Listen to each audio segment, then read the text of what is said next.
It's been a long and very arduous process to arrive at this moment. On Sunday, I delivered to Prime Minister Netanyahu my vision for peace, prosperity, and a brighter future for the Israelis and Palestinians.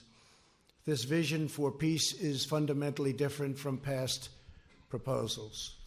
In the past, even the most well-intentioned plans were light on factual details and heavy on conceptual frameworks. By contrast, our plan is 80 pages and is the most detailed proposal ever put forward by far.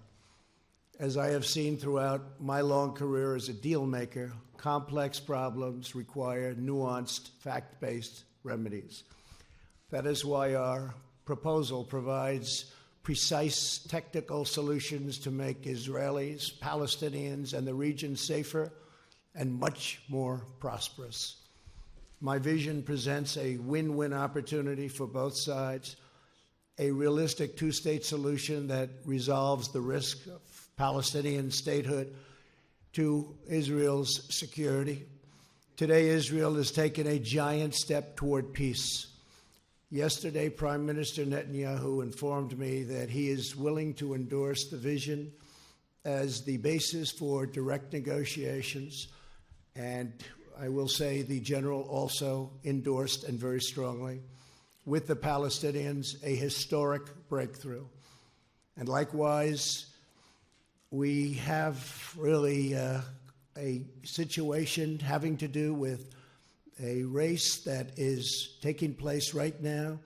It will end, and we have the support, and it's very important to say this, of both parties and almost all people in Israel. They want peace, and they want peace badly.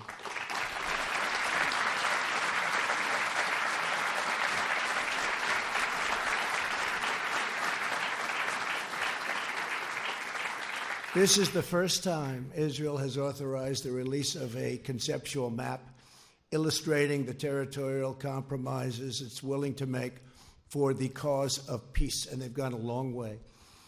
This is an unprecedented and highly significant development. Mr. Prime Minister, thank you for having the courage to take this bold step forward.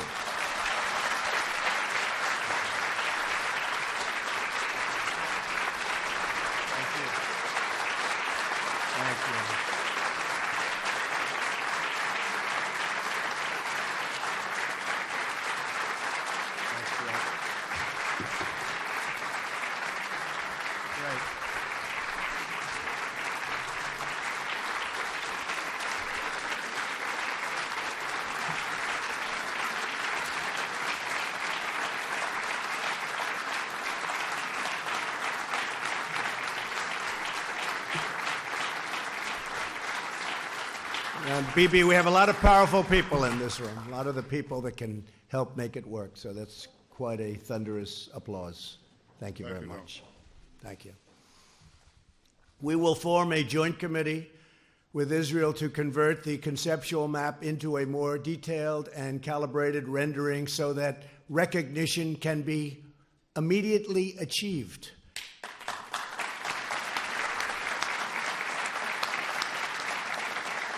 We will also work to create a contiguous territory within the future Palestinian state for when the conditions for statehood are met, including the firm rejection of terrorism.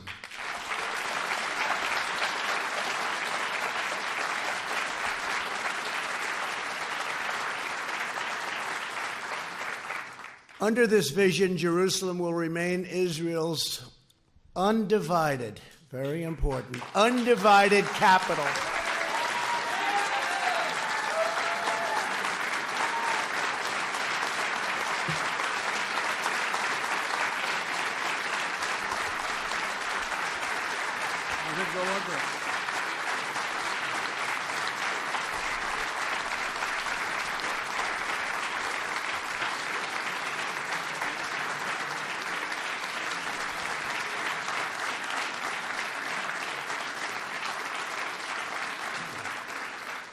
But that's no big deal, because I've already done that for you, right? We've already done that, but that's okay. It's going to remain that way. And the United States will recognize Israeli sovereignty over the territory that my vision provides to be part of the state of Israel. Very important. And crucially, the proposed transition to a two-state solution will present no incremental security risk to the state of Israel whatsoever. We will not allow a return to the days of bloodshed, bus bombings, nightclub attacks, and relentless terror. Won't be allowed. Peace requires compromise, but we will never ask Israel to compromise its security. Can't do that.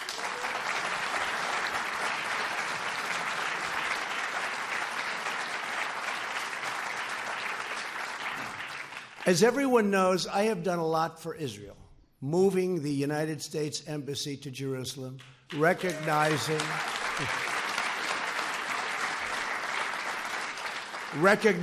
the Golan Heights,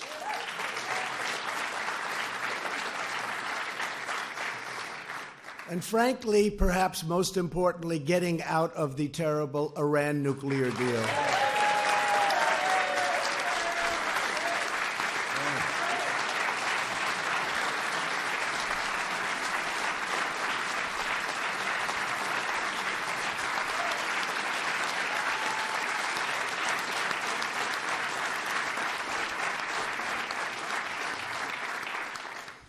There's a lot of spirit in this room.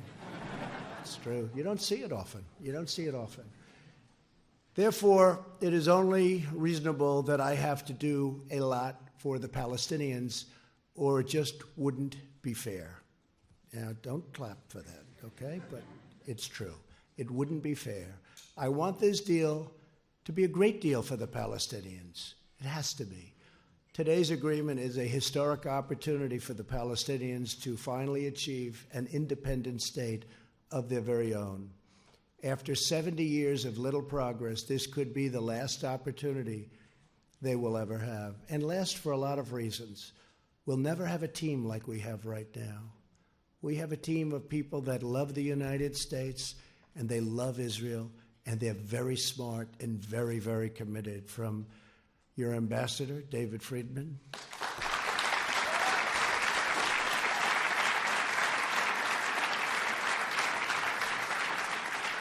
to Jason and Avi and Jared,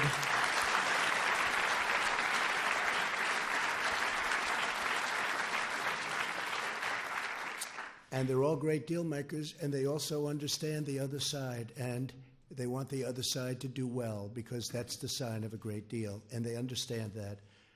And I just appreciate all the hard work you put in, and so many of your other friends, and of course our great Secretary of State, Mike Pompeo. Whoa.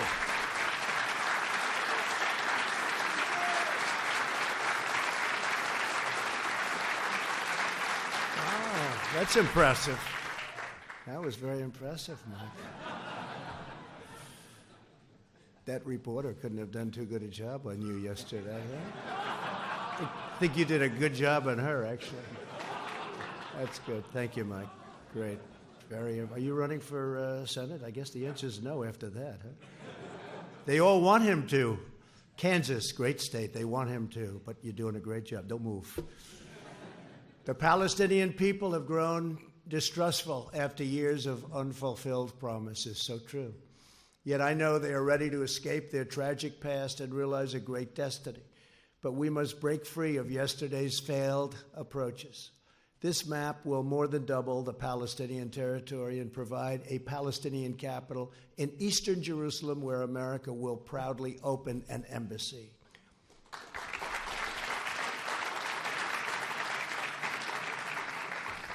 No Palestinians or Israelis will be uprooted from their homes. Israel will work closely with a wonderful person, a wonderful man, the King of Jordan, to ensure that the status quo of the Temple Mount is preserved, and strong measures are taken to ensure that all Muslims who wish to visit peacefully and pray at the Al-Aqsa Mosque will be able to do so.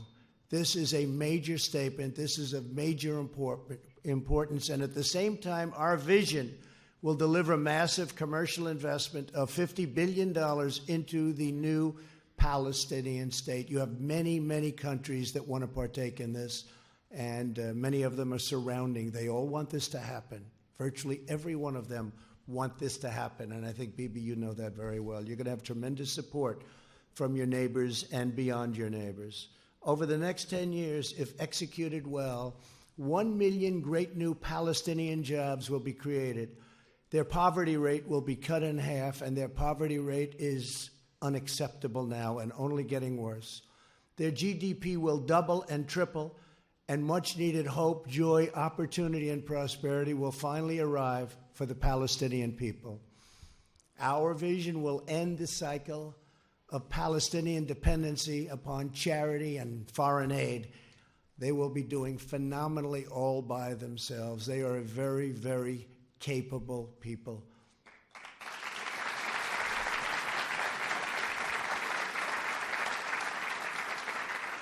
And we will help by empowering the Palestinians to thrive on their own. Palestinians will be able to seize the new future with dignity, self-sufficiency, and national pride. To ensure a successful Palestinian state, we are asking the Palestinians to meet the challenges of peaceful coexistence.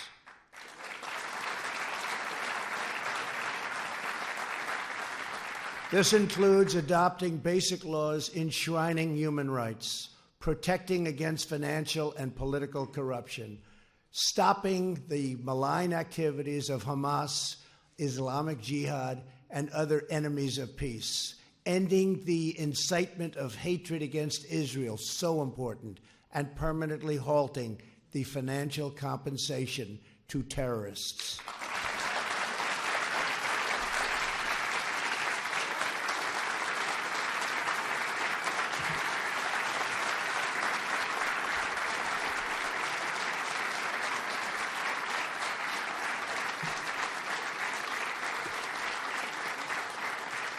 And perhaps most importantly, my vision gives the Palestinians the time needed to rise up and meet the challenges of statehood.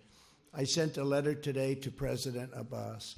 I explained to him that the territory allocated for his new state will remain open and undeveloped for a period of 4 years. During this time, Palestinians can use all appropriate deliberation to study the deal, negotiate with Israel, achieve the criteria for statehood, and become a truly independent and wonderful state. President Abbas, I want you to know that if you choose the path to peace, America and many other countries, we will be there. We will be there to help you in so many different ways, and we will be there every step of the way. We will be there to help.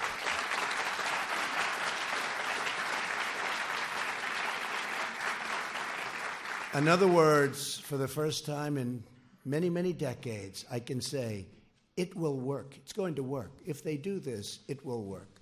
Your response to this historic opportunity will show the world to what extent you are ready to lead the Palestinian people to statehood. The Middle East is changing rapidly. On my first trip aboard as president, I traveled to Saudi Arabia to discuss our shared priorities with the 54 leaders of the Muslim and Arab countries. I made clear that all civilized nations share the same goals, stamping out extremism, creating opportunity for the region's youth, and we have to take care of the region's youth. The region's youth is growing up with no hope. We have to take care of the region's youth and existing in harmony with one's neighbors. Since that time, immense progress has been made. A growing number of nations have taken strong stands against terrorism and radicalization. You see it. Thanks to the courage of U.S. forces, the ISIS territorial caliphate, 100%, not 95%, not 99 or any other percent, 100% of the caliphate, ISIS, is destroyed, and its savage leader, al-Baghdadi, is now dead.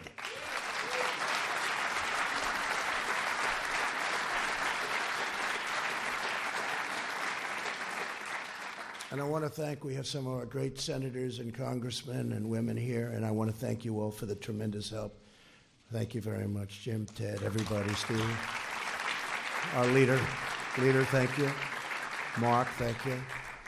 Great people. These are great people. They work so hard, and they love this country.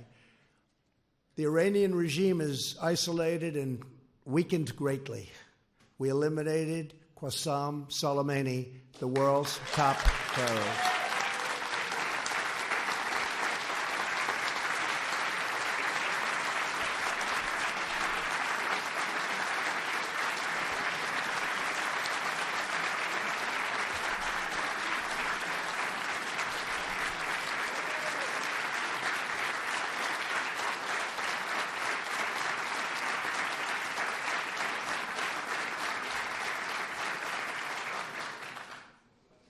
And as you know, he was with the head of Hezbollah. I don't think they were up to anything good. I don't think so. He ran an organization called Jerusalem Liberation Forces and used his hatred, total, severe hatred of Israel as a rallying cry to divert attention from the incompetence and shortcomings of his government. He falsely promoted the sinister notion that a free Jerusalem, we must really be at war with Israel. So to have it free, we have to be at war with Israel. And he said it very, very powerfully. In fact, it's been in this false war that Israel, really, the enemies of peace, have used it. They just used it as an excuse to divide and totally oppress the Middle East. In truth, Jerusalem is liberated.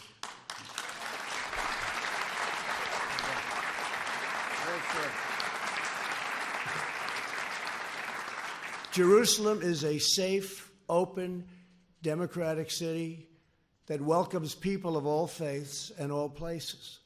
It is time for the Muslim world to fix the mistake it made in 1948 when it chose to attack instead of recognize the new state of Israel. It's time.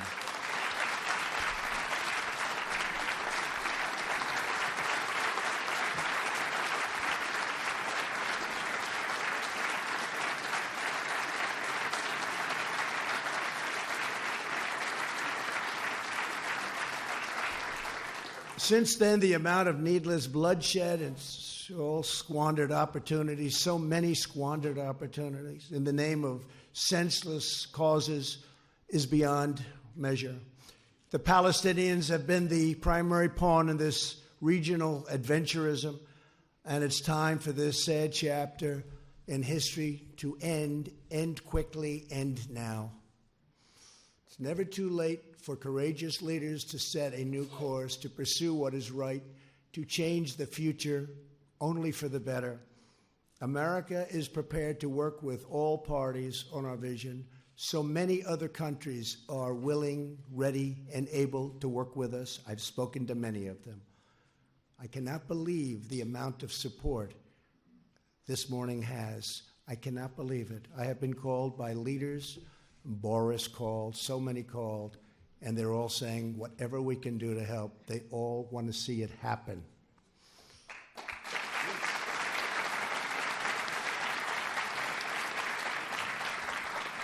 But America cannot care more about peace than the stakeholders in the region. There are many Muslims who never visited Al-Aqsa, and many Christians and Jews who never visited the holy sites in the West Bank described so vividly in the Bible.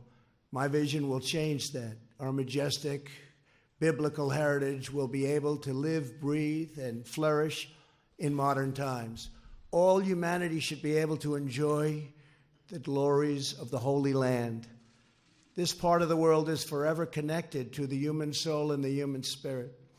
These ancient lands should not be symbols of conflict, but eternal symbols of peace. Thank you again for all of the work you've all done and all of these incredible honored guests for being here. And in particular, I want to thank Prime Minister Netanyahu. I also want to thank Oman, Bahrain, and the United Arab Emirates for the incredible work they've done helping us with so much and sending their ambassadors to be with us today. Thank you very much for being here. Oman, Bahrain, and the Arab Emirates? Yeah.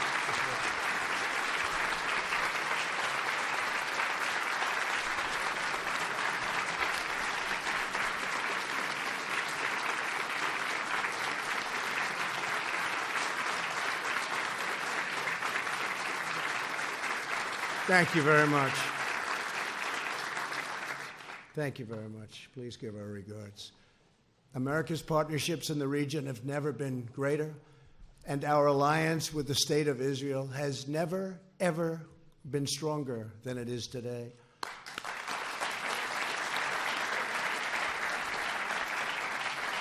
Together, we can bring about a new dawn in the Middle East. And I would now, again, just like to thank everybody and a very special group of people, an incredible group of people. So many have been with us on this journey right from the beginning, and we're getting there. They say it's the toughest deal ever to make. In business, when I have a tough deal, people would say this is tougher than the Israelis and the Palestinians. They used it as an excuse, meaning that was always the standard. Actually, there's nothing tougher than this one, but we have to get it done. We have an obligation to humanity to get it done.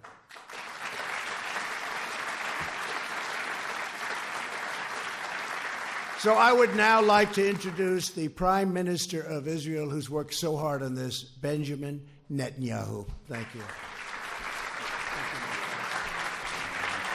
Great speech. Thank you.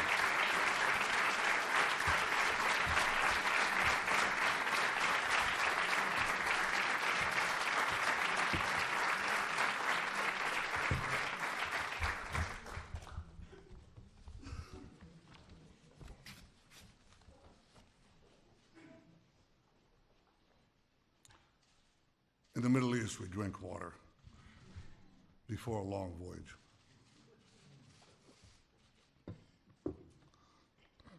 This is an extraordinary voyage.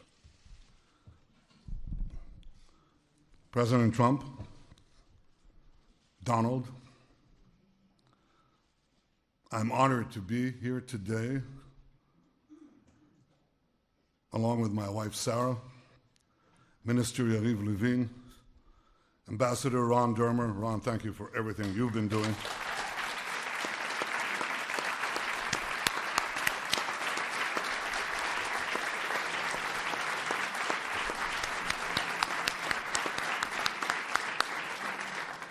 National Security Advisor Meir Ben Shabbat, thank you too, Mayor.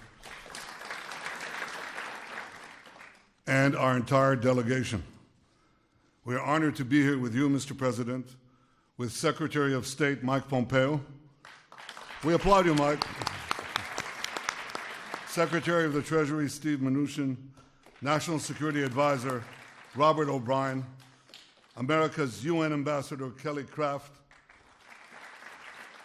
Jared Kushner and Ivanka, it's good to see you both.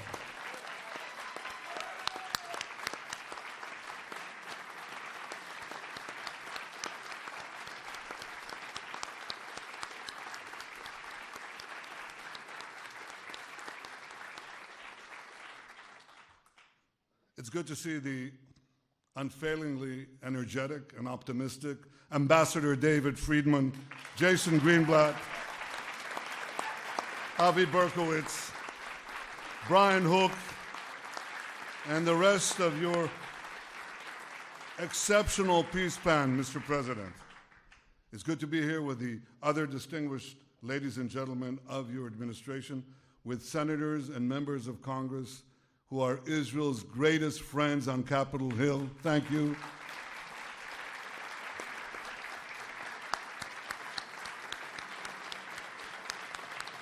Thank you.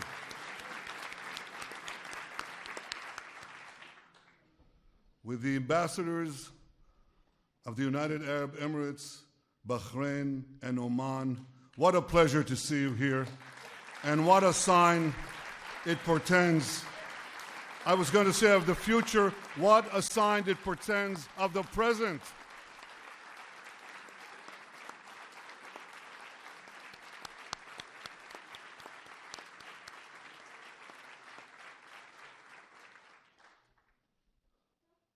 to all of you and to the many other distinguished guests who are here today, this is a historic day. And it recalls another historic day. We remember May 14th, 1948, because on that day, President Truman became the first world leader to recognize the state of Israel after our first Prime Minister, David Ben-Gurion, declared our independence. That day chartered a brilliant future. Mr. President, I believe that down the decades, and perhaps down the centuries, we will also remember January 28th, 2020, because on this day, you became the first world leader to recognize Israel's sovereignty over areas in Judea and Samaria that are vital to our security and central to our heritage.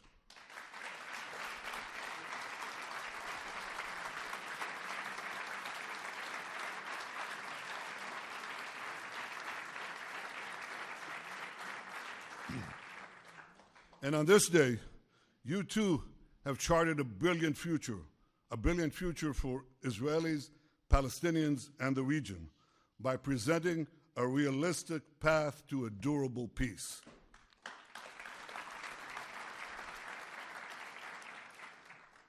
Since the moment of its birth, Israel has yearned for peace with our Palestinian neighbors and peace with the broader Arab world.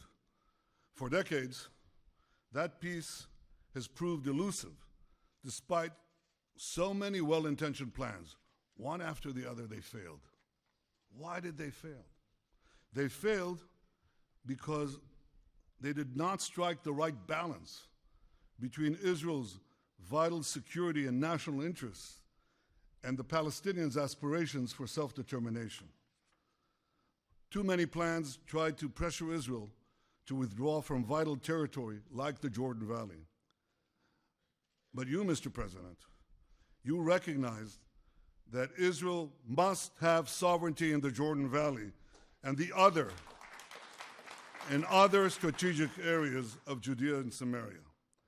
Rather than pay easy lip service to Israel's security and simply shut your eyes, hope for the best, you recognize that Israel must have sovereignty in places that enable Israel to defend itself by itself.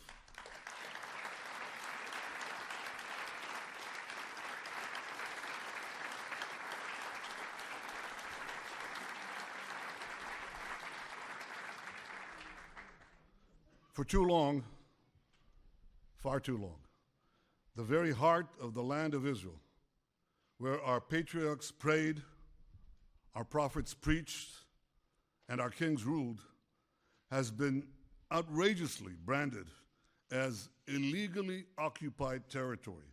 Well, today, Mr. President, you are puncturing this big lie.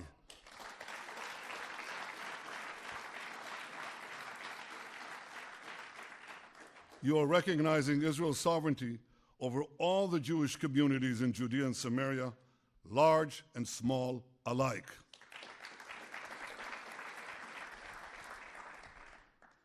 These, as the distinguished pastors who are here know very well, these are places inscribed in the pages of the Bible. These are places carved into the bedrock of our common civilization. The sacred tomb in Hebron, where the fathers and mothers of the Jewish people are buried. Bet El, where Jacob dreamed of a ladder ascending to the heavens. Shiloh, where the Ark of the Covenant that held the 10 Commandments for centuries. That's what happened in Shiloh. Thanks to you, Mr. President, these areas and so many others that for millennia have been etched in the soul of the Jewish people and have fired the imaginations of millions of people around the world and across the world. These areas will now be recognized by the United States as a permanent part of the Jewish state.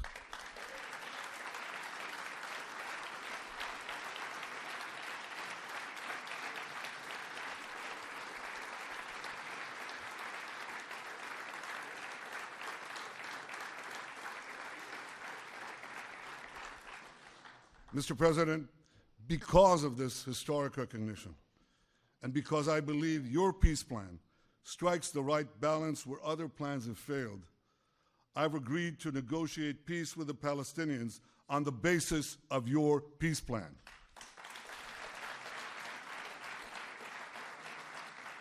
It's a great plan for Israel. It's a great plan for peace. Frankly, Mr. President, given all that you have already done for Israel, I'm not surprised. You have been the greatest friend that Israel has ever had in the White House.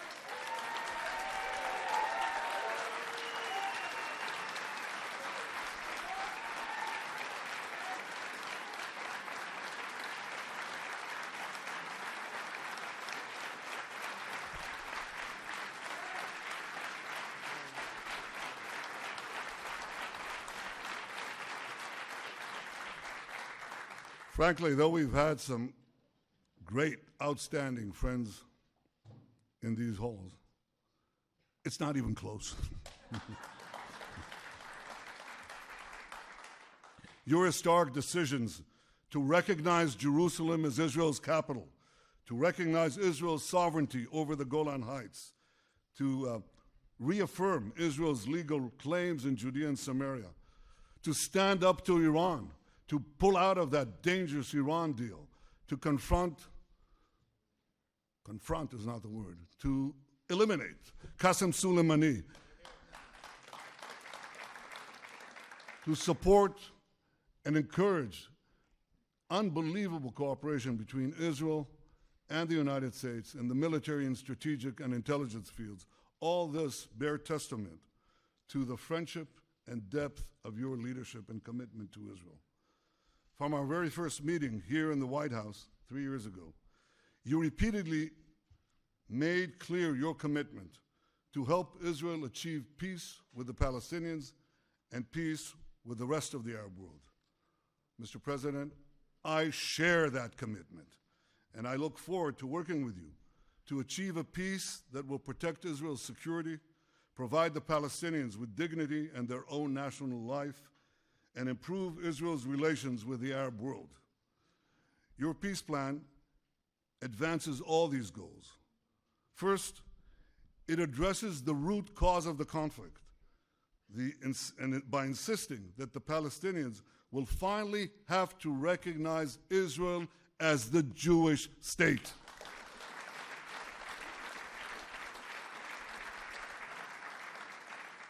Second, it stipulates that Israel will retain security control in the entire area west of the Jordan River, thereby giving Israel a permanent eastern border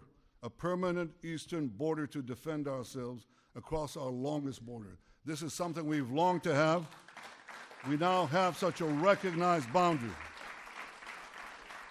Third, your plan calls for Hamas to be disarmed and for Gaza to be demilitarized.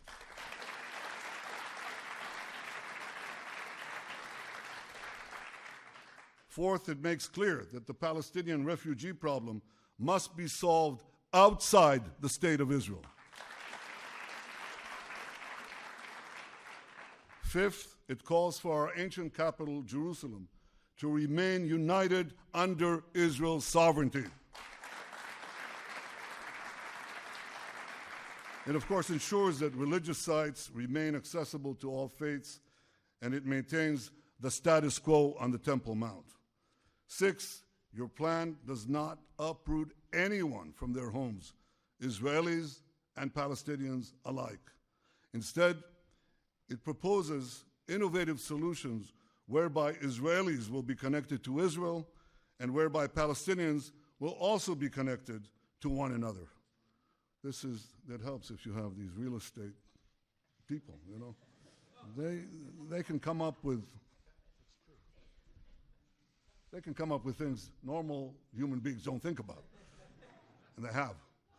Mr. President, Israel wants the Palestinians to have a better life.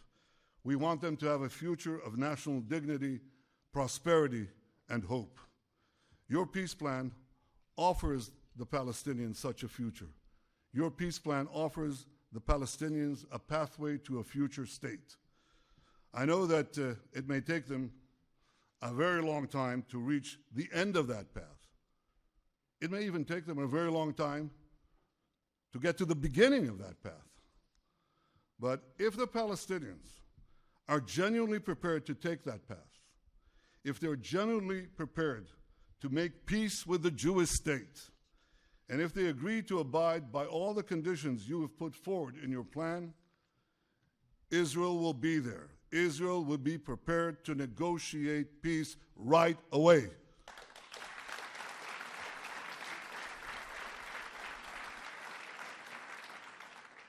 Regardless of the Palestinian decision, Israel will preserve the path of peace in the coming years.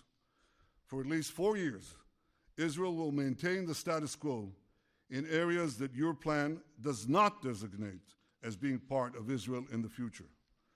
At the same time, Israel will apply its laws to the Jordan Valley, to all the Jewish communities in Judea and Samaria, and to other areas that your plan designates as part of Israel, and which the United States has agreed to recognize as part of Israel.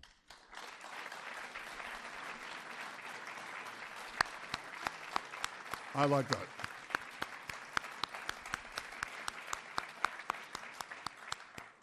This decision will protect Israel's security, ensure Israel's national interests, and leave open the possibility of a political settlement with the Palestinians in the coming years. Mr. President, I hope the Palestinians embrace your vision of peace. Embrace the plan that you and your team and us worked so hard to achieve. I hope that they seize the opportunity offered by your sweeping economic plan. I've read it.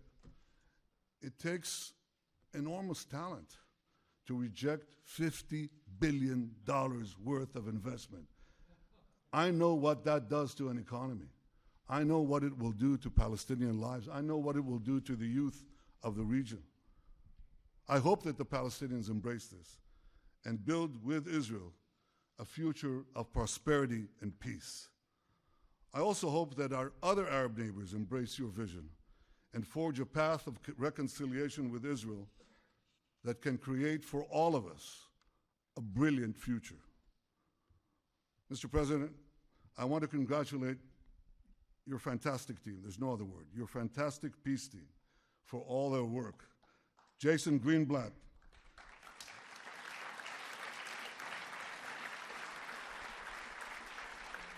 thank you, Jason, for the terrific job you did as America's peace envoy for nearly 3 years. Avi Berkowitz, thank you for stepping out. Thank you, Avi, for stepping out from your important behind-the-scenes role and ably working in those past few months to get this plan done. Ambassador David Friedman, thank you, David.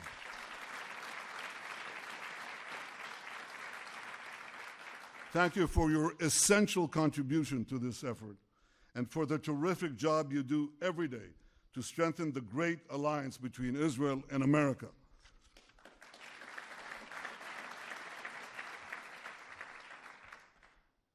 And Jared Kushner, without your wisdom, your persistence, your resolve, this day would have never come.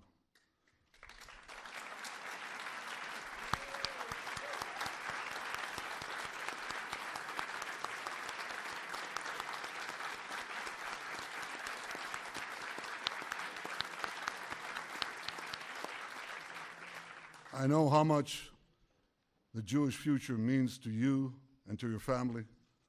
Well, Jared, today you have helped secure that future. The Jewish state owes you, and it owes President Trump, an eternal debt of gratitude.